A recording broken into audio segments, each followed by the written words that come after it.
Hey YouTube, welcome back to my channel. Today I want to do a super quick run through of every fragrance that I've bought or acquired since the last time I did a haul video.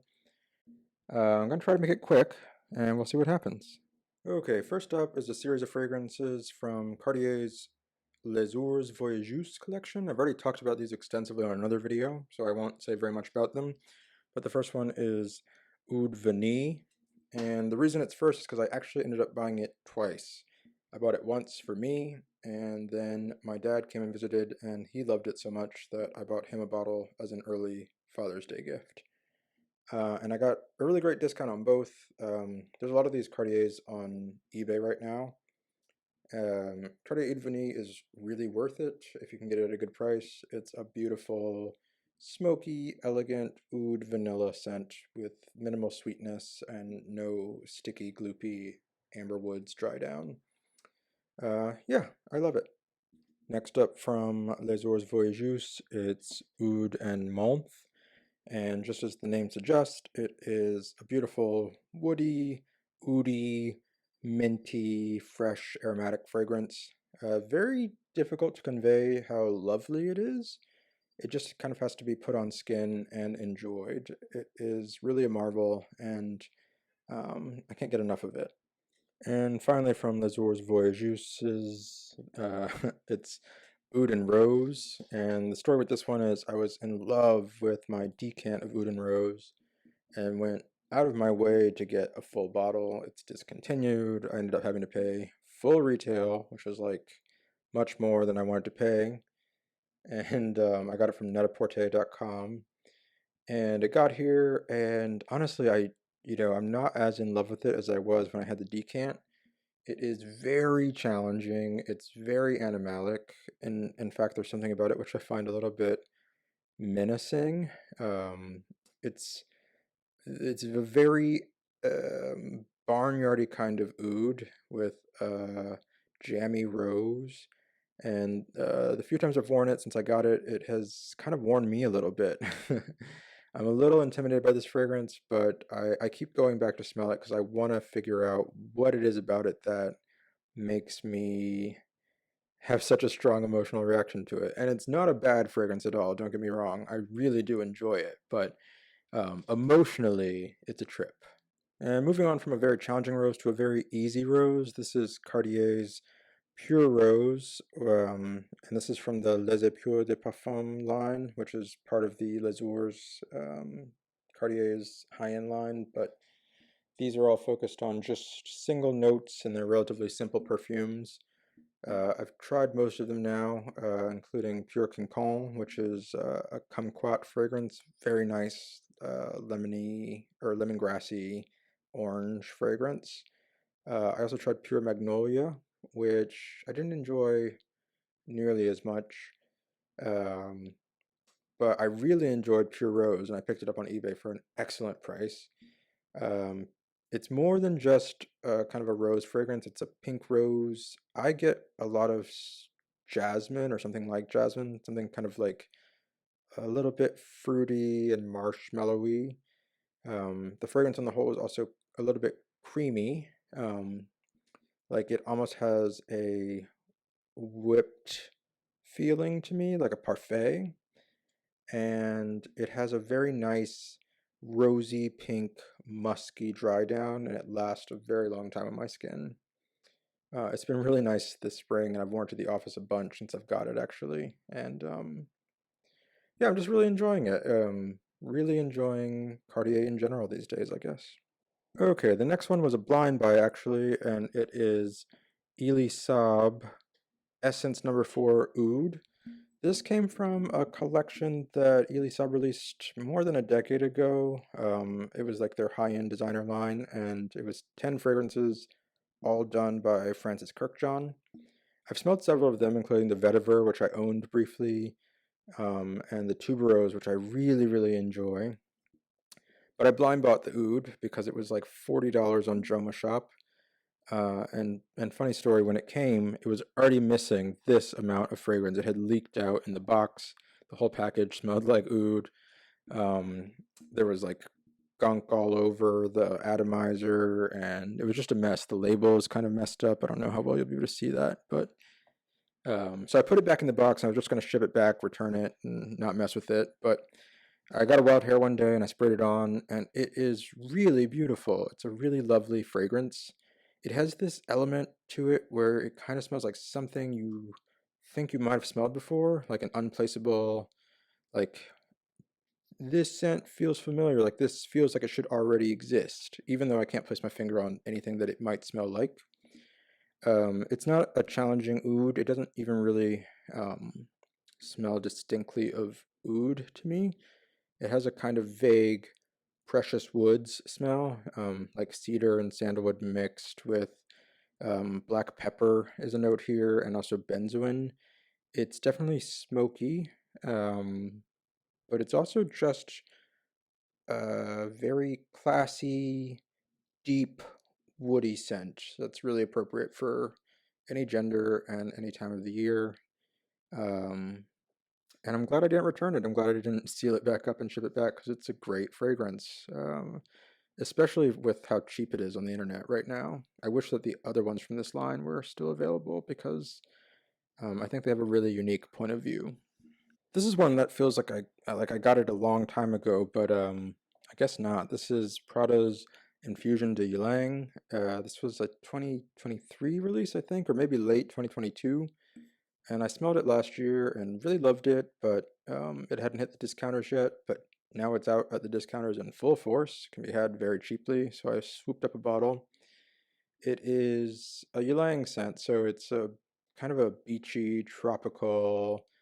I wouldn't even say it's aquatic, but it has like a salty note somewhere in there. It reminds me a little bit of like coconut water. Um, that like salty, aqueous kind of feel without being marine.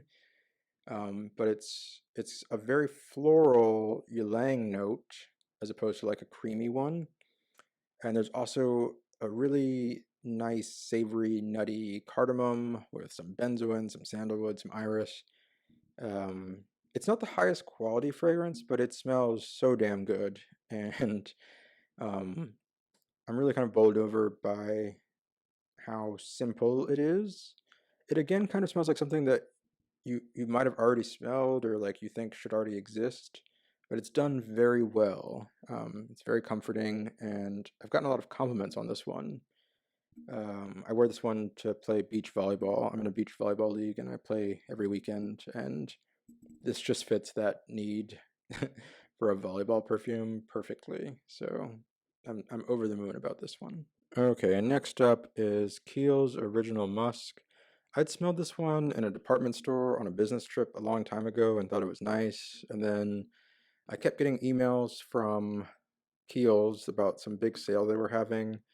And so one day I was at the mall and I just decided to pick it up. It was like $35. And I've been wearing a lot of musks lately and enjoying exploring musks. And at that price, and this being such a classic fragrance, I was like, ah, well, why not? And I'm happy I picked it up. I think the bottle is beautiful, and I think the box is even very pretty. But I was a little bit surprised because it is um, like a lot of people say that it's an animalic fragrance, and I don't think it's an animalic fragrance. To me, the note that stands out the most is um, like this kind of non-specific white floral element, which to me reads like stargazer lilies. And stargazer lilies have a very specific smell. It's a very brash, bold, heady floral smell, which can border on, um, I would say it could border on smelling human or even kind of meaty, overripe. Uh, and that element is very forward to me in this fragrance. So I wouldn't say it's a animalic musk in your traditional, sweaty or civety way that you might think. I think the element for me that creates that sense of it being a little bit challenging is the lily note. Uh, but it may be a thing where maybe this needs to have a little bit of air and macerate a little bit to come into what it's meant to be. Um, and again, for $35, it's like a no-brainer. It's a very nice fragrance, and I'm looking forward to wearing it more. And the last fragrance I'll talk about today, the last full bottle I have is this. It's Des Cendres from Les Abstraits. And this is a fragrance made by Eugene from You Smells Good. And why did I buy it? I sampled it last year and I was really impressed with it, but I put it on my to buy list and it never made its way to the top and I kind of forgot about it. But recently it was nominated for an Art and Olfaction Award and I was watching a stream with Eugene and um, his streams are very hit or miss for me. Like, he has on some weird guests and he himself is very kind of a little bit philosophical these days. He's very lighthearted, um, but he's an odd bird.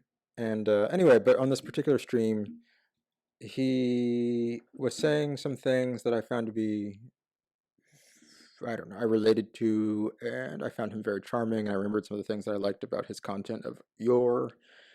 And so I would just went ahead and bought this fragrance because it had been on my list and I wanted to support the creator. And that's like not a thing that is that I do often. I don't really believe in supporting creators, as terrible as that sounds. I think that you should buy something because it stands on its own merit.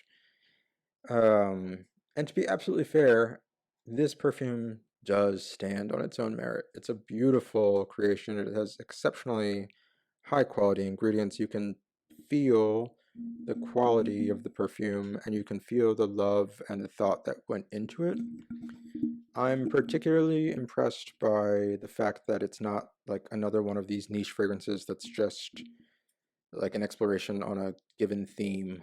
Like, so many high-end designer or niche fragrances are just like orange blossom this or angelica tuberose that, or like the ingredient is in the name, versus this um it asks a little bit more of us. It gives us a narrative title and asks us to imagine why it might be applicable.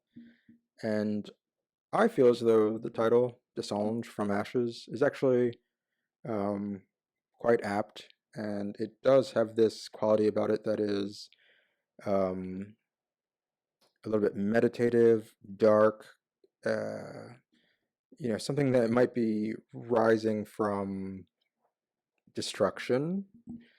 It's interesting. It's a masculine, piney, birch tar, pine tar kind of fragrance with this really stunningly beautiful tuberose note in the heart. And it dries down to something that's kind of like classically woody and green. The whole fragrance is very, very green, bracingly so.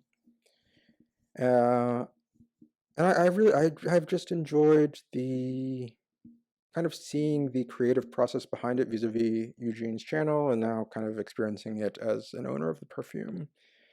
And I think if I had other thoughts about it, I'm a little bit um, feeling like the bottle isn't as diffusive as the sample that I had was. I mean, I think probably it needs a little bit of time to macerate, but um, it's not as wonderful on my skin as the sample was, I felt. Again, I think it's probably just needs a little bit of time. But it's also a lot sweeter than I remember, and I'm not really sure where the sweetness is coming from. Maybe it's the patchouli, but as it dries down and some of the galbanum and the tuberose kind of fades, and you're left with this leathery sweetness. It's kind of hard to place. It's not overly sweet, but there's something about it that um, is, I don't know, it's sweet for me. And I think that's the thing that I really didn't like about the other two perfumes from this collection, um, especially Belle Homme. That one I felt was just so gourmand that I couldn't bear it. Um, so maybe that's influencing my thinking about Des Cendres. But I don't want to overblow that though. I'm really enjoying wearing it. I've worn it quite a few times since I've got it. And I think as it opens up and ages a little bit, it will be a wonderful staple in the collection. Anyway, that is every new bottle that I've purchased since the last time that I had a haul video. I hope you guys enjoyed it. Um, Tell me down in the comments what you've been buying or acquiring in the past couple of months and what have been your favorites. And I look forward to seeing you on the next one.